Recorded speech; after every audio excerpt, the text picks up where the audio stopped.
Hello, everyone, and welcome to the MEND, a podcast to learn about survivors and support for victims and survivors of crime, sponsored through the Center for Crime Victim Services. I am Anna Nassett, and I will be your host of this bi-monthly podcasting show. Today, I have my co-host, Dolly Parton, the three-legged chihuahua, sitting next to me as I record from home. And I'm delighted to have back on the show today KRIER from the Center for Crime Victim Services to talk about mental health for survivors and victims of violence during this time in our country of the COVID-19 pandemic. This show was created to take a deeper look at services, organizations, and concepts for victims and survivors of crime. We want to always acknowledge our healing process and provide resources not only in our state of Vermont, but throughout the country that could benefit victims and survivors in crime as they mend. And today we're going to be looking a little bit more at immediate needs and resources. As always, I like to begin with a trigger warning. Our goal is to create a safe place to discuss topics of healing, but with that in mind, we may occasionally hear a story related to crime, discuss our own mental health, or have sensitive subject matter. We urge you to listen at your own discretion.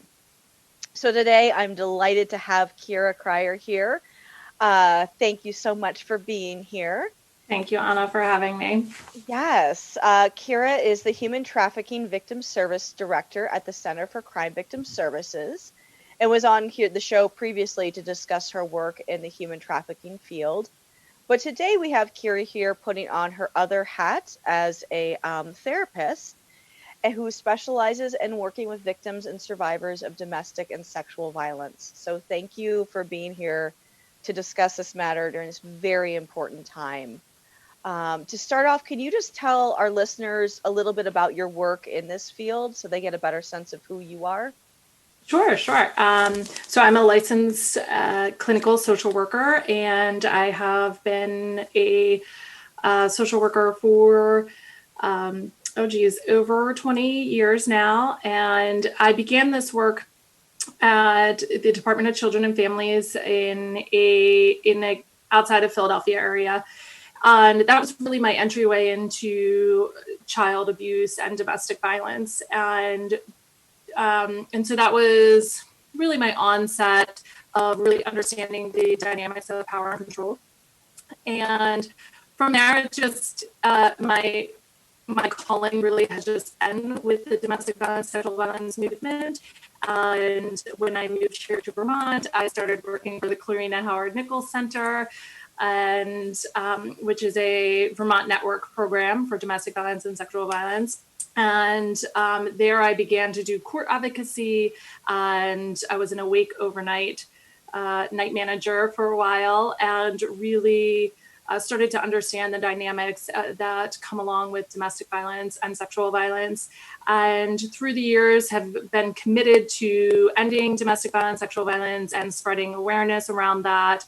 I'm a survivor, so I speak not just from my expertise in book knowledge and research, but also my own personal experience and within my own family, how that's impacted, how domestic violence, sexual violence has impacted our lives. So about 20 years of doing this, and probably, hopefully 20 more. I really enjoy private practice. It gives me a sense of just personal satisfaction and soul work. It's meeting someone where they're at and seeing their struggle and remembering what that felt like at one point, and helping someone find the light and get to a place where they really are feeling good and confident. And even though something has impacted their lives, that they can use that as a catalyst to move forward.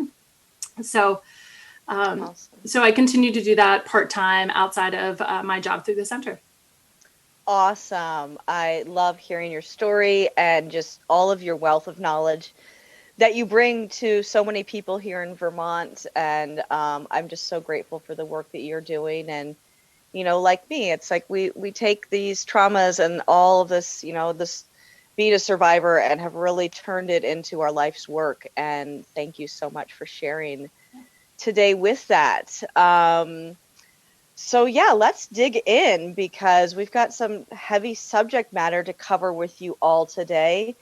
And we really want to today be talking about, during this pandemic that we're all experiencing, what it looks like for lots of different people who are stuck at home and who are quarantined at home, for people who are currently in a domestic violence situation, what resources we can looking at for them, for people like you or I who is a survivor but at home and maybe feeling lonely and isolated and all of these triggers coming up, and even for people who are grieving, who maybe have recently lost a family member, maybe lost a family member to this pandemic. And what are the different things we can be looking at for all of these different people, as well as people who are just feeling really isolated and alone?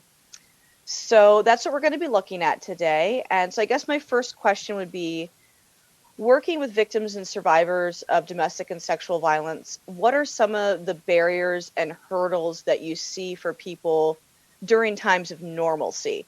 Not during this pandemic, but just before we were all being told to stay home. That's a great question. I think safety and safe housing are barriers that we continue to struggle with. I'm sure it's similar in other states, but it really feels like in Vermont we have this housing crisis, affordable housing crisis. And so in all times, that is something on the forefront: safe housing, safety, the financial stress. To live here in Vermont is very expensive. It does not, the average person who makes minimum wage cannot actually afford to live in our metropolitan areas, Burlington and Montpelier. So those, or even our rural areas. Right, or the rural areas, right. I think that financial stress, I think being believed that's what's like coming into my head right now, is like, it's really, even with the Me Too movement, it's really difficult for people to understand the dynamics of domestic violence and sexual violence, and that love is a component sometimes, and sometimes that makes it really difficult to leave, because you believe someone who loves you is telling the truth and isn't going to harm you again. And so those are, with housing and safety and financial stress, I would say also being believed and supported is a struggle. Absolutely. I mean, I know from my own experience of moving here, having a super lack of housing and never being truly homeless as far as sleeping in my car, but not having a home for months and finding different house sitting gigs and living out of, all of my clothes were in trash bags in my car. And I was very fortunate that I was able to find shelter, but it is such a struggle, and such a struggle to, pay for housing and to find safe housing is a huge, huge thing in a normal time. And then we shift to looking at times like we're in right now. What are the barriers, the emotions that you are seeing that are surfacing during this time of quarantine, where there isn't an ability to find safe housing, there isn't an ability to have financial freedom? What are some of the different things that are coming up that you're addressing? So first I want to say I've seen some amazing resilience. People amaze me every day with what they'll do to survive. And this pandemic is no exception of what people will do to survive. But I think, feeling more overwhelmed, that hyperarousal, when so all of us are in that hyperaroused state right now because of what's happening. And what that means is that our fight, flight, freeze response is elevated all the time because we're isolated and we're told that we can't go places or do things. And so that's at an even higher level for some.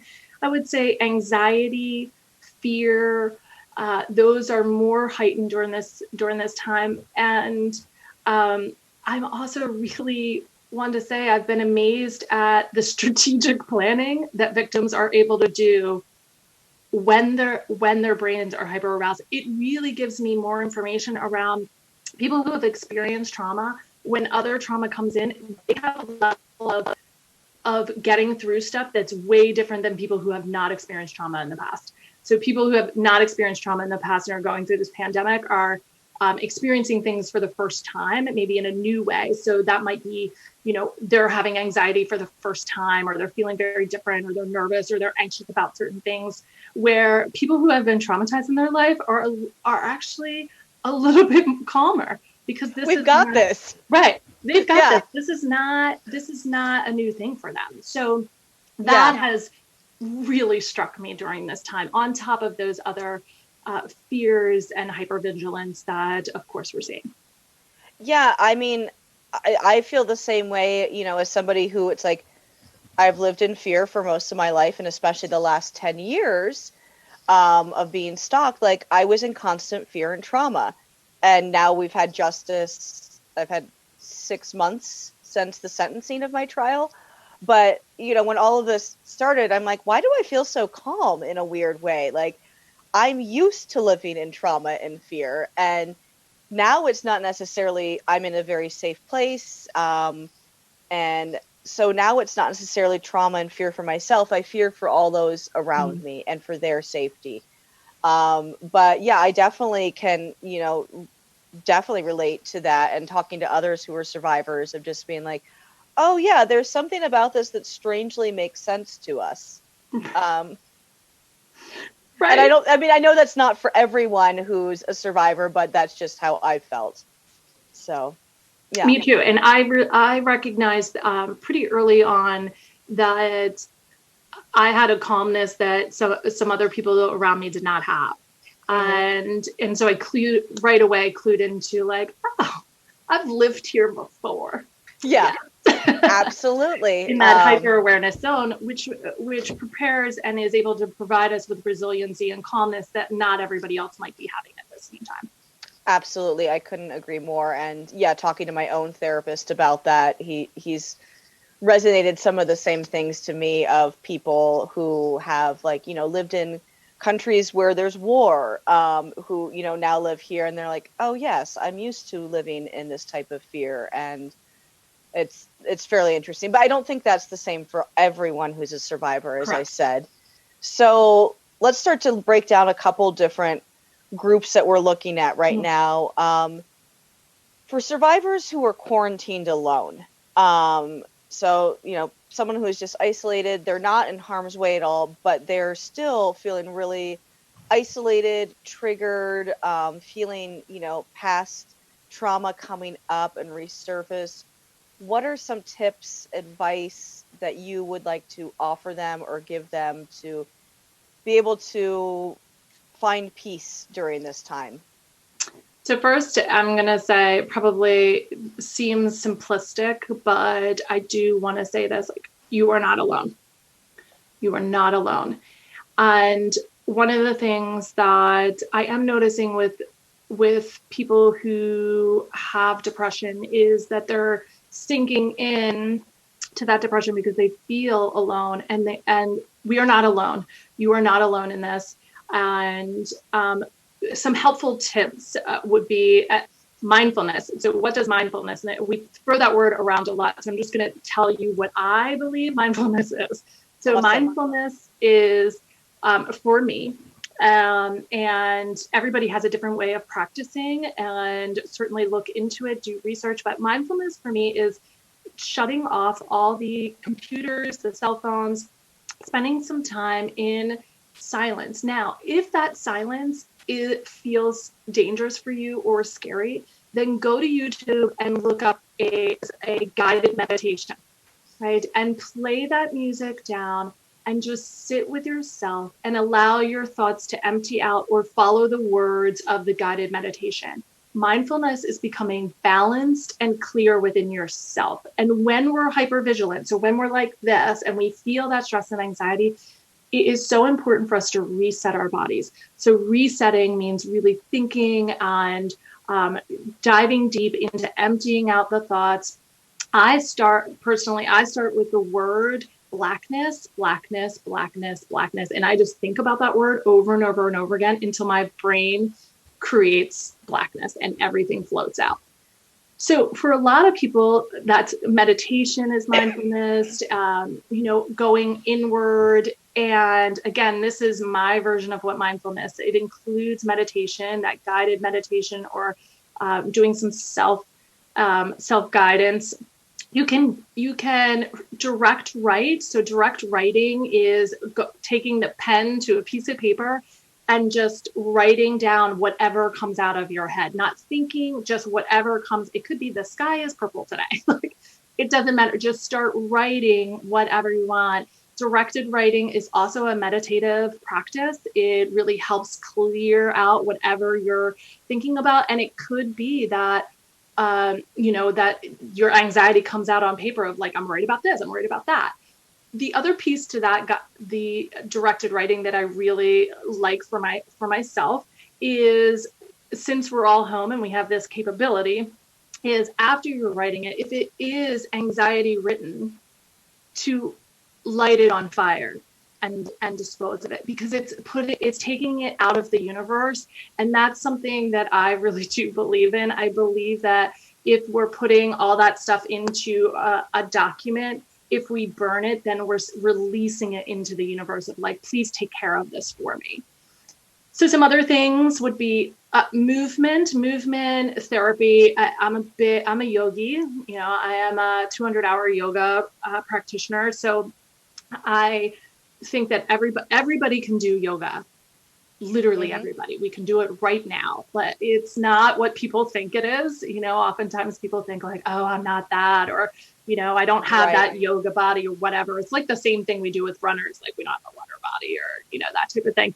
I totally do that. I'm absolutely I'm like, I can't do yoga.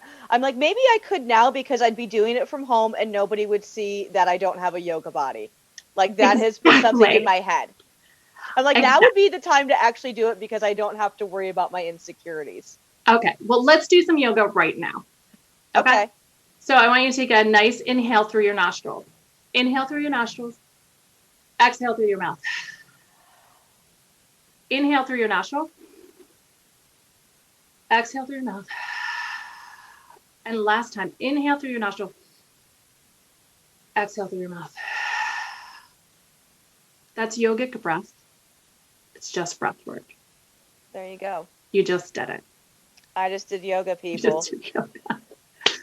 The sky is purple today. The sky is purple.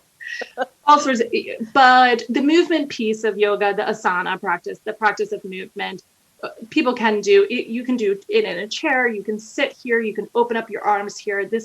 It's very easy to do. Movement creates the increase of dopamine, right? And dopamine is what people are searching for to feel better, right? That's what helps them feel less depressed. It's what they're searching for when people are using drugs and alcohol. They're searching for that feeling, right?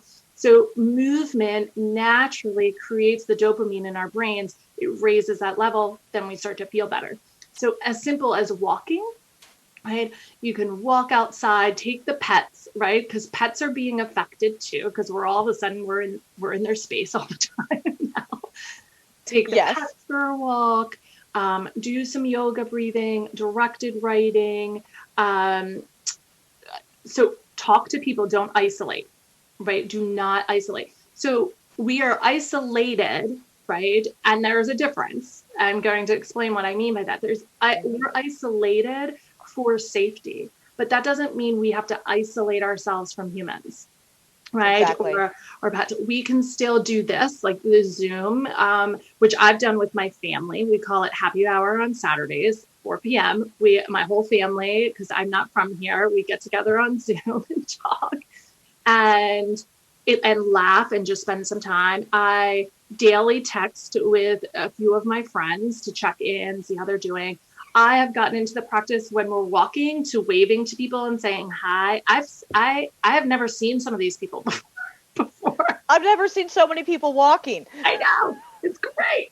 I haven't. These people must live in my neighborhood because they're walking by my house. I live a little bit out there, and so they must live nearby because I'm seeing them now, but I've never seen them before. So waving, saying hello, asking how your neighbors are doing from a distance.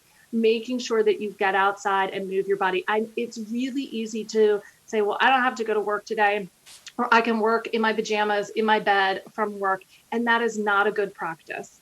Really making a schedule for ourselves to get up, get showered. Every day we get up here at the house. And people may think everybody has to find their own rhythm. But for us, 8:30 is the meeting time. Like, we're all showered and dressed for the day. And then we meet for breakfast at 8:30. And then we talk about what the plan is for the day. Like, how many hours does mommy have to work? What can you guys do while mommy is on a Zoom call or something like that?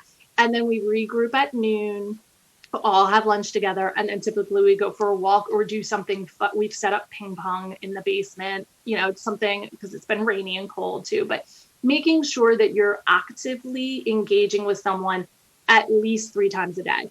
Yep. That is for your own mental wellness. That's to keep your brain flowing and keeping that connection going.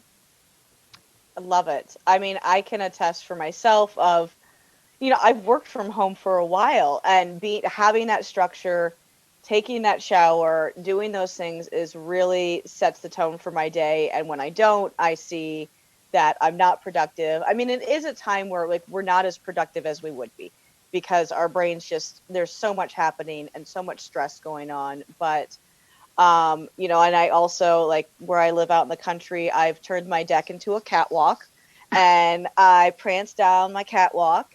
And then I also go walking, which I love sharing this with people, because for the last 10 years of being stalked, I haven't felt safe walking alone. Just haven't felt safe doing it. Even if the offender was thousands of miles away, it was still a huge, huge fear of mine, a huge trigger for me. I just couldn't do it. Well, for some reason, the last 3 weeks, I've been walking alone. Not only have I been walking alone, I've been walking alone and listening to music, which is like a whole nother level for me. I mean, I only put one earbud in because I still want to be able to hear what's around me. But for me to be doing that is such a huge breakthrough. And so, I mean, that's something that I would offer to people if you're isolated alone, if you're, with family and you're a survivor, with nonviolent family and you're a survivor, just to really celebrate these little breakthroughs that might come to you, because that's been 10 years in the making, and I just can't. And I love to speed walk as well. And so I'm out there walking like I'm 85 years old, shaking my bum, walking down the roads, and it brings me joy. And I just love that I've come back to this place of doing something that I enjoy, that's good for me. Right. The other, if people know about it, the other skill that I highly recommend is tapping. It's emotional freedom technique. Tapping, it's very easy. You can look it up online. My parents taught it to me. My father taught it in I was young. So it's a practice of tapping pressure points, emotional freedom technique. And the statement is, even though I feel anxious, I lovingly and completely accept myself. And even if you start with that statement and don't know anything about tapping, that's my gift to you. I just gave you. You can just say to yourself, even though I feel anxious, I lovingly and completely accept myself. And just go with that each day, multiple times a day, to remind yourself, even though this is this, or I still love myself, and I'm going to keep working through it. Keeping up with those positive affirmations. A lot of times, in times like this, when the world is activated and vibrating differently, I think it's really hard for people to remember those key things like, I'm okay. I'm okay. Yeah. I am lovable. I am great. I am beautiful. These simple things that really enhance our brains. Absolutely. I think that's really important. And I think for myself, when I do start to feel lonely, when I do get really down, I was supposed to be traveling the next 6 weeks speaking, and it just was, so devastating to have that canceled. And I felt, so oh, I failed. I'm like, no, I didn't fail. There's nothing I could have done. Or when I do feel really lonely, one thing that really brings me back in is that everyone is feeling this. And there's a connection when we're all feeling the same thing right now. That's really, comforted me in a way and made me feel closer and connected even when I'm alone. Does that make sense? Yes. Yeah. And more people need to realize that collectively as alone, we're not alone. Right? Yeah, absolutely. And yeah, that for me has been really helpful. And when I talk to my mom, who she's isolated alone in Ohio, and my father passed away a couple years ago, and we talk about grief and things like that. And I think for all of us, it's been a real connector. Could you speak at all? I do want to touch into grief before we kind of go on to our next section, but for people who are grieving loss right now, maybe it was, a death of a partner before this pandemic, maybe they've lost somebody to COVID-19 and they are feeling alone. Speaking to my mom, one of her friends just lost their spouse and suddenly they're in their house and their spouse isn't there. So could you speak a little bit to grief during this time? Yeah, I think I'm so glad that you brought this up because first of all, there's 8 stages of grieving, and then and they never happen in order, right? You can go from anger to denial to bargaining. Bargaining is like, please God, I'll do anything to make this, be different. Into hope, all in one day. You could do that, Yeah. This isn't just grief about, for me, that what I've been thinking about is not only the people who have just lost someone, whether it's COVID related or not, that aloneness that you were already feeling is now even more so. And also, there is this dynamic. This just happened in my own family where my aunt went into the hospital and nobody could go with her. Yeah. Right. So there was this fear and this grief around like, oh my gosh, what first, what if, right? What if she has this? And also we can't even see her. And at that same exact time, a coworker of my mom's lost her mother and they had to stand outside the hospice. I couldn't think of the hospice windows. Like they were outside watching their mother die on the inside. Right. This is like, so yes, to the grief, we have to hold each other with so much love right now. And that's another thing. Whatever your religious preference or non-preference is, quite frankly, just sending energy out to the universe. I call it prayer. Send out what you can to the universe, because when my mom told me that story, I could not imagine not being by my mother's side if something was happening. I could not imagine that. And that is happening because people are still dying, not of COVID, of other things, right? And they're alone in that process. And that shakes up people's systems too, in a different way. That's a different way of grieving that none of us are going to be able to say like, I understand. I once was no, we're not going to understand that. We're not going to understand that someone was not by their side, So understanding that and having compassion for people through the grieving process, because it's really all over the place. I have this great sketch at my office of grief, and it looks like a bunch of scribble marks, because that's what it is. It's like all these books tell us that the grief process is like this beautiful thing, and then you get to hope and everything. It's amazing. No, it is so different for every single person. Right. Oh my gosh. Yeah. It's the exact opposite of that, where it's like a total, it's a total, I'm trying not to curse. So it's a total mess. Yes. It's a total mess of what people are feeling, and to just honor that process and meet people where they're at. Right. This is something that I really try. I probably say it too much in my yoga classes, like meet yourself where you're at. Don't push beyond. But also for us as compassionate humans, meet people where they're at and understand that if in this moment they're crying about someone that they lost, even if you have this idea in your head, they should be over it, because that happens a lot with grief. People don't know until they've experienced. You don't get over it.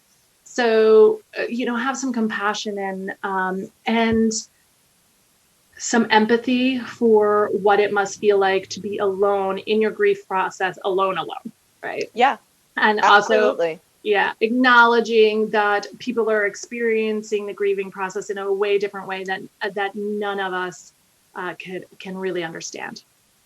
Yeah, I absolutely agree with all of that. And thank you for sharing on that. Yeah, and I think, I mean, one thing for me is like just whenever this all started, the 16th of March is the anniversary of my father's death. And it was like the same day that I lost all of my gigs. Like my whole world changed that day. And, it was also a really profound day of, the loss of my father. And so 5 years later, that loss felt so huge this year because it was combined with all this other loss. And other years I've been fine. And, I just allow myself to, if I need to have a pity party, I let myself have a pity party for 10, 20 minutes. And then I move on. But I really allow myself to feel what I need to feel and not to be like, oh, you have to push this aside. You're okay. It's like, yeah, if you want to be down, be down. But I try and really give myself the time within that. Yeah, good. It's important. It is, yeah. So I do want to kind of shift to the last group we want to talk about, and that is people who are currently quarantined with a violent partner in an abusive situation. On my last session with Karen Tronsgard Scott, we talked about resources here in the state and nationally. And so what I'd like to do is talk to you more about what you could offer people who are in a violent situation right now in this time when they might not be able to access safe housing and things of that nature. We do know that our law enforcement is responding. We know that our shelters are open, which is amazing. Yeah. But just from that mental health place, what you could offer or suggest to people. Yeah. So number one is you're going to survive. Right. And one thing that I do suggest also is music. And because when I say I will survive, it always makes me think of Gloria Gaynor and that I will survive, maybe repeat that song. You're going to survive because you have been, right? Yep. This has not changed your resiliency. You're going to continue to survive.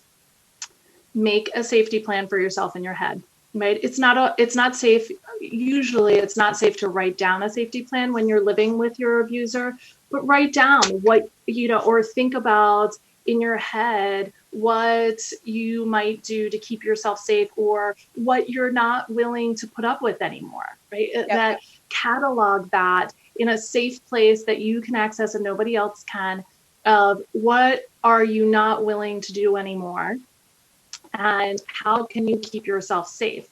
So sometimes that means taking an evaluation of self, which can be hard, of, okay, what do I do to be the utmost safe, right? Or to keep my children safe and myself safe. And you may be compromising pieces of yourself of that.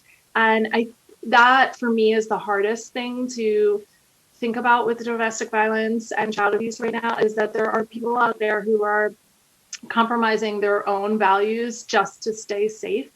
And I applaud people who are doing that. And whatever safety plan you can come up with in your head, whatever, if you're in a household where there's an abuser and you also have children, make time to be one-on-one with your kids, tell stories of good times. And if you don't have a story of good time, make one up. Like, make stories up, go into Never Never Land, create happiness within yourself and dream about what it will be like when you're not in this situation. And maybe this is a time of reflection of how long you've put up with the abuse and maybe you don't want to have that anymore. Those types of self-help. You can get therapy right now. And even through this crisis, there are, so you can, one or two things. You can reach out to the network agencies and they have lists of therapists who are available who specialize in domestic violence and sexual violence. I highly suggest using those resources to find a good therapist. That way, that person has been vetted by that agency. And the Department of Health is also, right now, really, they've reached out to me, how can people help? Are you willing to help in certain ways? So the Department of Health may have some resources as well of what you might do. And the shelters are open. So if you're feeling, threatened or like you don't want to do this anymore, there are options for you. And so always consider those. But if you feel like this is a time that you have to stay in place, then maybe exercise doing some of those other things, safety planning within your head, letting yourself know. And always be kind to yourself. Always be kind. There is, as hard as this is sometimes for me to even speak, but there's always a reason you've gone through something in your life. And Anna and I have shared, that we have both been through something and we've used it as a catalyst to help others and to hopefully inspire others to heal. So your time will come too, right? That the healing can happen and the help. And there's agencies and there's people out there. I've accessed for my clients those resources during this going into the 4th week. And, I'm just amazed at the shelter spaces who are willing, in particular, SACT has helped and Circle in Washington County. And I'm just so grateful for that. Yeah. Absolutely. I think that's so important. And I think you just give so much good advice and thoughts. And I mean, like you and I both have been through hell and we've come out the other side and we know what it's like to sit in absolute fear, paralyzed by trauma. And we also know what it looks like to dream into something different. Yeah. Yes.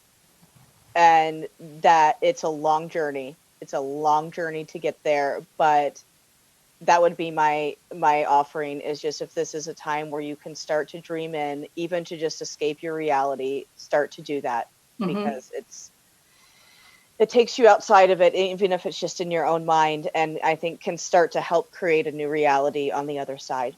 Yeah. Absolutely. Yes. As we start to kind of wind down, what do you think right now, like as we've gone through some of this and I might chime in too, but what can we do to be good community members and neighbors during this time for people who, are survivors, isolated alone, who may be in an abusive situation in their isolation, may be grieving? What can we do as good community members and neighbors right now? Kindness is the word. Be kind and empathetic, say hello, check in, don't isolate.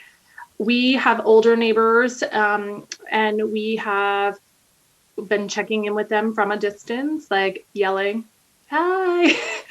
Are you guys okay? And we've actually delivered eggs. We have chickens, so we've delivered eggs in cardboard cartons because that seems to be the less transferable. We tell them we've dropped them at your door, wait a half an hour, and then you can bring them in. But you can deliver those types of things in certain ways. We looked up how could we deliver eggs in the best way that was sanitary. And so the egg carton, was the best way through cardboard. So we're doing things like that and just saying hi and checking in. We have a single mom down the road. So we've checked in with her, like, how you doing? That type of stuff. So just checking in with people who maybe you don't always check in with them. Maybe in other times you'd be like, why would I text her? I wouldn't ever text her. This is the time.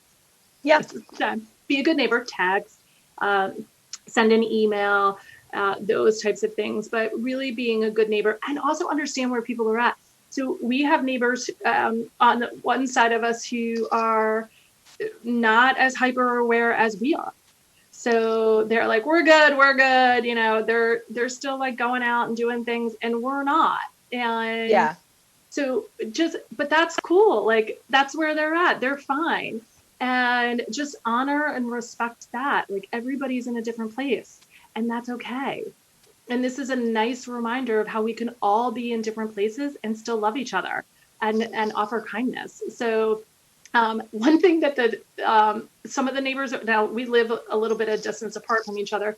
So on Saturday night, one neighbor was doing fireworks, and then another neighbor answered it with fireworks. So there were fireworks back and forth, and I was like, "This is fantastic! I love this." That's awesome. And all three of us were having fires, so and you could see like the smoke and the things, and you're like, "Hey, over there!" That's awesome. But just those small things to have some connection, and just reminding yourself too that if you have anxiety about about people coming into your space, then you make sure that you distance, right? Some people don't have that same anxiety right now. They're like stepping into the 6 feet, and you're like, no, yeah, absolutely. Step back. It's okay. We're all in different places. And yes, love your pets, spend time with things. Today we're going to do an art project. I'm not very great at art, but we're going to do one. I'm trying to do things outside of the box. We have a puzzle, a 2,000 piece puzzle that we have started, and everybody takes a little bit of time to sit down with it. So just do those types of things and ask your neighbors about it, and check in. Awesome. I love all that. Yeah, we've been doing shopping for our neighbors who are a little bit older. And then in return, they got like a fish delivery. So they're like, "We have scallops for you." It's like, well, this is great. So thank you. And just checking in on people, waving when you walk, saying hello. And then calling. Like, I'm just trying to remember to call my friends who are alone, have gone through similar traumas as me. Just trying to be really cognizant to call people who might be isolated. Yeah, and who have the same history as me or whatever it might be, just to check in on them. Yeah, one of the other things that I did for my parents is I ordered Omaha steaks for them.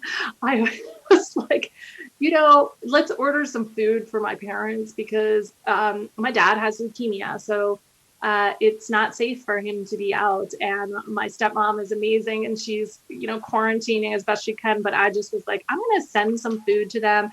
I sent my mom like laundry detergent because she was like, I need laundry detergent. I was like, no, you don't. I'll send it to you. Yeah. Like those simple things that can help, our neighbors in any sort of way. You can order food now through all these online things. Both of my parents do. P.S. The Omaha steaks have been a huge hit.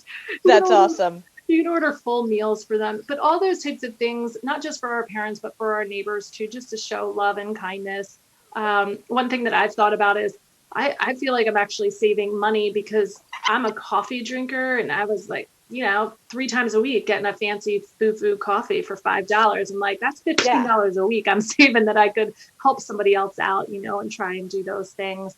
This is another opportunity to go through clothes and things that you might not want or need so that you can donate it to your shelter when it's time, because those things are going to be needed when we do slowly come out of this. People are going to have some needs. So this is the time, like, go through stuff that you might not need or and if you can donate financially, donate to your local food shelter. There's so many people who are going to be needing food that didn't in the past. Yes. Donate to your different domestic violence shelters. Just if you've got a few bucks, even if it's just $5, just donate. Yes. It makes a difference. Oh, sorry, my dog is barking. Sorry. So with that, like, as we're winding down, is there anything else you feel like you would like to share today for listeners? I know we've covered so many topics in a short amount of time.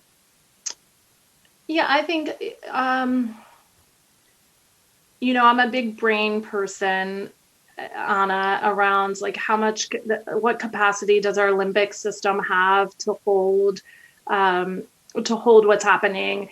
And with that, we have the capacity to hold so much in our brains. And so just reminding ourselves of that, like the kindness that we give to others, we should be giving to ourselves too. And allowing ourselves, even the strongest of self, like, I consider myself a strong person. People come to me for support, but I reached out last week when I was having a hard day. It sort of hit me like, going to be home. Well, this isn't like vacation. I'm not a staycation person. I'm an extrovert. So this is a very different experience for me, right?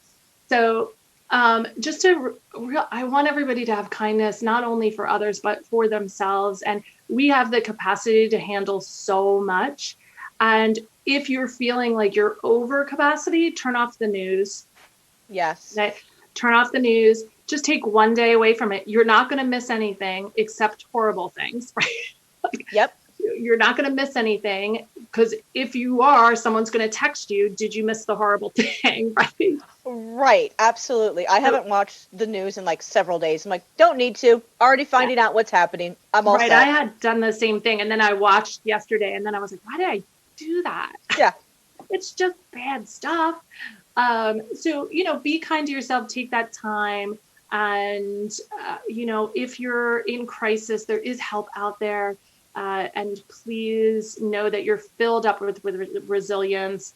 And resilience is something that is learned. We're not born with that, right? The studies show that our brains aren't actually born with the emotion of resilience. It's something that happens over time to people. And all of us are going to walk away with that at this point. And, if you're struggling with understanding how this isolation is working, maybe you're an extrovert like me and you're feeling like, oh my God, I need people. One thing that I have sort of paused with that is noticing children. They're really happy. My kids are really happy to be home right now and have this time. And so I think if we can remember those types of things, the gratefulness, things we can be grateful for, and kindness is everything towards ourselves and others. Love it. Thank you. Thank you so much, Kira, for being here today. It's just been a pleasure and an honor having you on the show again. I always love connecting with you, and I just am so glad that I got to have your voice here to share with everyone during this time. Yeah, thank you so much. I feel like, if I could close today with one positive message, it would be kind and you're not alone. I don't know if you have a parting message as well, but that's just what's resonating with me after all of this. Yeah, I think the same. Be kind. I mean, if there's other things that you're looking to help others, maybe thinking about recognizing what they're going through, respond appropriately, resist trying to, re-traumatize someone with whatever they're going. And it's just a summary of you are not alone, and be kind, and we're going to all figure this out together. And maybe the next time Anna and I meet, we'll talk about the trauma-informed responses we can have to people as we come out of this week. Because I think that's going to be a big thing of how do we respond to all of us going back to work, because there is going to be a response. So maybe some tips on that, Anna, you and I can do later. Sounds lovely. I would love to have you back on. Thank you so much, Kira, for being here today. It's just been such a joy to have Kira KRIER here on the MEND. As always, if you have any ideas or questions about the show, I'd love to hear from you. You can contact me at anna@standupresources.com. I'm your host, Anna Nassett, with my co-host, Dolly Parton, here today. And I look forward to sharing more with you every other week here on the MEND. Be well, be strong, and stay safe. Thank you.